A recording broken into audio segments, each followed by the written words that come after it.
नमस्ते मेरी प्यारी छात्राओं। मैं डॉक्टर जयश्री वाडेकर आप सबका स्वागत करती हूँ। हिंदी साहित्य के प्रसिद्ध कवि रामधारी सिंह दिनकर लिखित रश्मि रथी के द्वितीय सर्ग के ऊपर हम चर्चा करने वाले हैं। रश्मि रथी एक अद्वितीय महाकाव्य है जिसे रामधारी सिंह दिनकर ने लिखा है। यह काव्य महाभारत के कर्ण की कथा पर आधारित है और इसमें कर्ण की संघर्ष, महानता और जीवन की विभिन्न घटनाओं का वर्णन है। दिनकर जी ने कर्ण चरित्र को बहुत ही संवेदनशीलता और करुणा के साथ प्रस्तुत किया है। रश्मि रथी के सबसे प्रमुख विशेषता इनकी भाषा शैली है जो पाठकों को गहराई से प्रभावित करती है। दिनकर जी ने इसमें वीर रस, करुण रस और अद्भुत का संयोजन किया है। कर्ण की कहानी के माध्यम से उन्होंने समाज के जाति व्यवस्था और अन्याय पर गहरा प्रहार किया है। यह काव्य हमें न केवल कर्ण के चरित्र से जुड़ी महानता और उसकी त्रासदी का अनुभव कराता है, बल्कि हमें जीवन की कठिनाइयों से निपटने और अपने अधिकारों के लिए संघर्ष करने के लिए प्रेरणा भी देता है। रश्मि रथी पढ़ने के बाद हमें जीवन की कई पहलुओं को पर विचार करने और उनसे कुछ सीखने का अवसर मिलता है। यह काव्य हर उम्र के पाठक के लिए महत्वपूर्ण है क्योंकि यह हमारे समाज, हमारे कर्तव्य और हमारे अधिकारों के प्रति जागरूक कराता है। रश्मि रथी सिर्फ एक काव्य ही नहीं, एक प्रेरणा है, एक जीवन दर्शन है। रश्मि रथी पढ़ने के बाद हमें कर्ण की चरित्र की महानता का अनुभव होता है और यह हमें जीवन में संघर्ष करने और अपनी पहचान बनाने की प्रेरणा देता है। आइए देखते हैं द्वितीय सर्ग रश्मि रथी का। वसुधा का नेता कौन हुआ? वसुधा का नेता कौन हुआ? भूखंड विजेता कौन हुआ? अतुलित यश क्रेता कौन हुआ? नवधर्म प्रणेता कौन हुआ? जिसने न कभी आराम किया, विघ्नों में रहकर नाम किया।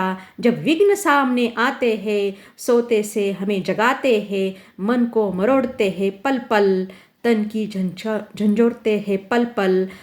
सतपथ की ओर लगाकर ही जाते हैं, हमें जगाकर ही। वाटिका और वन की एक नहीं, आराम और रन एक नहीं। वर्षा दंड अताप अखंड, पौरुष के साधन प्रचंड। वन में प्रसून तो खिलते हैं, वन में प्रसून तो खिलते हैं। बागों में शाल न मिलते हैं। कंकरियों जिनकी सेज सुधर, छाया देता केवल अंबर। विपदाएं दूध पिलाती है, लोरी अंधिया सुनाती है। जो लाक्ष ग्रह में जलते हैं, वे ही शुरमा निकलते हैं। बढ़कर विपत्तियों पर छा जा मेरे किशोर, मेरे ताज। जीवन का रस छन जाने दे, तन को पत्थर बन जाने दे। तू स्वयं तेज भयकारी है, क्या कर सकती है चिंगारी है। वर्षा तक वन में घूम घूम, बाधा विघ्नों को चूम चूम।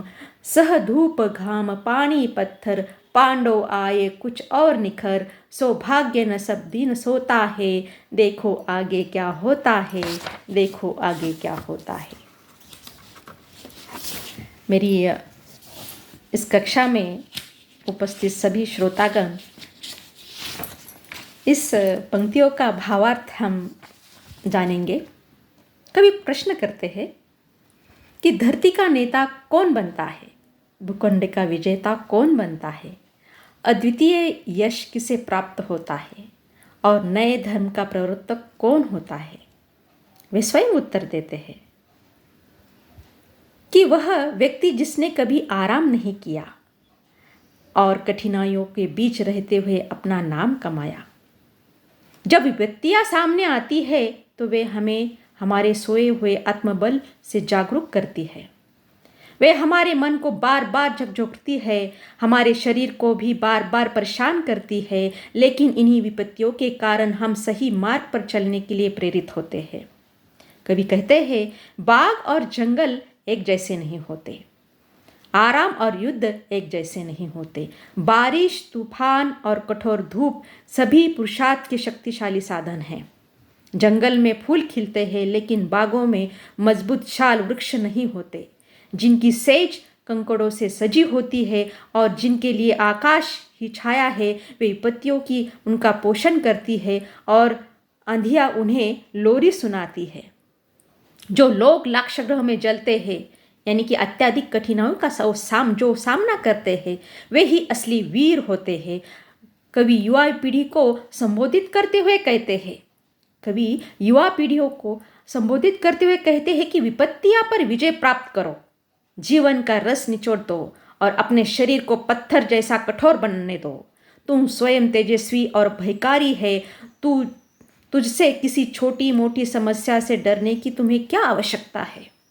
कवि अंत में कहते हैं, पांडव ने भी कई वर्षों तक वन में घूमे।